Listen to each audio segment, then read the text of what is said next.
Hello, मैं हूँ doctor Pallavi. I am a skin care, hair care and wellness expert for women. और आज के वीडियो में हम बात करने वाले हैं मॉनसून में होने वाले हेयर फॉल के बारे में।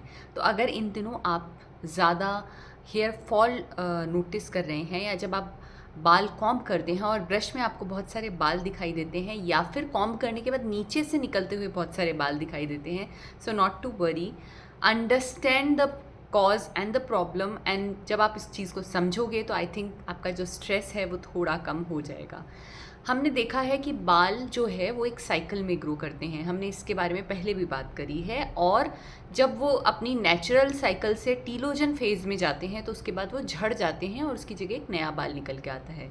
ऐसा देखा गया है, ये स्टडी की गई है कि नॉर्थ इंडिया में स्पेशली जो टीलोजन फेज़ होती है वो ये 2 मंथ, जो मानसून के 2 मंथ होते हैं उसमें, या अर्ली विंटर्स में होता है मोस्ट ऑफ द पीपल में। तो इसलिए बहुत ज़्यादा इस समय पे आपकी हेयर मोल्टिंग होती है, मोल्टिंग या कह लें बाल झड़ते हैं और नए निकलते हैं। लगभग आपके जो टीलोजन फेज़ वाले बाल होते हैं वो सारे इस समय निकलने लगते हैं। दूसरी चीज़, इस समय जो बाल झड़ रहे हैं वो टेम्परेरी बाल झड़ रहे हैं। क्यों? क्योंकि इस समय ह्यूमिडिटी ज़्यादा है। ज़्यादा ह्यूमिडिटी होने से होता क्या है, जो बालों की आउटर कोटिंग होती है वो स्वॉलन अप होके फूल जाती है, और जो उसके बॉन्ड्स हैं वो थोड़े से वीक हो जाते हैं। तो बाल रूट से तो झड़ते ही हैं, जो रूटीन टीलोजन फेज वाला झड़ रहा है। उसके अलावा बाल बीच में से भी टूट जाते हैं, क्योंकि ह्यूमिडिटी की वजह से बालों की स्ट्रॉन्गनेस वीक हो जाती है। बालों का जो एक्चुअली स्ट्रेंथ है वो कम हो जाती है और बीच में से ब्रेक होने लगते हैं। दूसरी चीज़ क्या होती है कि जब मानसून सीज़न होता है तो उस समय पे जो रेनी वाटर होता है that is a polluted water. हम कहते हैं ना, hard water is not good for आपके हेयर स्ट्रैंड्स के लिए। तो अगेन ये भी आपके हेयर स्ट्रैंड्स के लिए हेल्दी नहीं होता है। तो जब भी आप बारिश में भीगते हैं, भीगने के बाद आपको proper hair wash and shampoo करना है, या तो अवॉइड करना है, और आप अवॉइड नहीं कर सकते हैं तो हेयर वॉश करके शैम्पू, मॉइस्चराइज़र या कंडीशनर करना है। और तीसरी चीज़ जो होती है मॉनसून सीज़न में जो होता है वो क्योंकि ह्यूमिडिटी बढ़ गई है, गीलापन बढ़ गया है, तो फंगस होने के चांसेस होते हैं। तो इस समय में आपको डैंड्रफ ज़्यादा दिखाई देगा। अगेन वो इन्फ्लेमेशन करता है और आपके बालों को थोड़ा सा जो एनवायरनमेंट मिलता है वो अनहेल्दी एनवायरनमेंट मिल रहा है, जिसकी वजह से वो थोड़े वीक हो जाते हैं। ये सारे ही कारण टेम्परेरी कारण हैं। तो सबसे इम्पॉर्टेंट चीज़ समझने वाली बात यह है कि मॉनसून में जो हेयर फॉल हो रहा है वो टेम्परेरी है, घबराने की ज़रूरत नहीं है। ये बाल आपके वापस आ जाएंगे, but you really need to take few precautions. तो सबसे पहले रूट्स आपके लिए इम्पॉर्टेंट है। बालों की रूट होती है और स्ट्रैंड होता है। रूट्स इम्पॉर्टेंट है, रूट्स हेल्दी रहें उसके लिए स्कैल्प हेल्दी होना ज़रूरी है। शैम्पू अच्छे से करेंगे, अगर डैंड्रफ है तो एंटी डैंड्रफ शैम्पू करेंगे, अगर नॉर्मल डैंड्रफ नहीं है नॉर्मल माइल्ड शैम्पू करेंगे।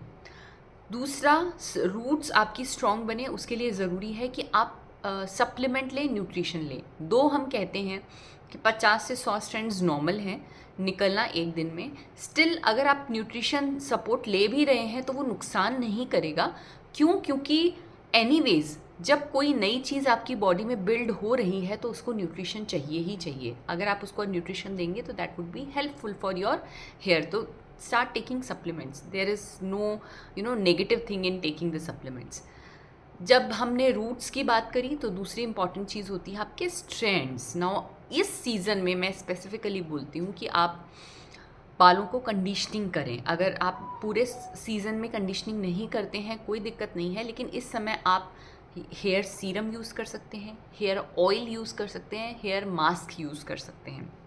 ये सब क्या करते हैं, रूट से लेकर पूरा नीचे तक आपके जो बाल होते हैं उनके अंदर मॉइस्चराइजिंग इफ़ेक्ट डालते हैं, जिससे थोड़ा सा उनमें जो ड्राइनेस, फ्रिजीनेस होती है वो कम हो जाती है, प्लस मॉइस्चर आ जाता है। तो क्योंकि बार बार सर्द होने से, बारिश में बार बार जब बाल गीले होते हैं उनका नॉर्मल मॉइस्चर ख़त्म हो जाता है, तो वो भी एक आपको हेल्पफुल रहता है।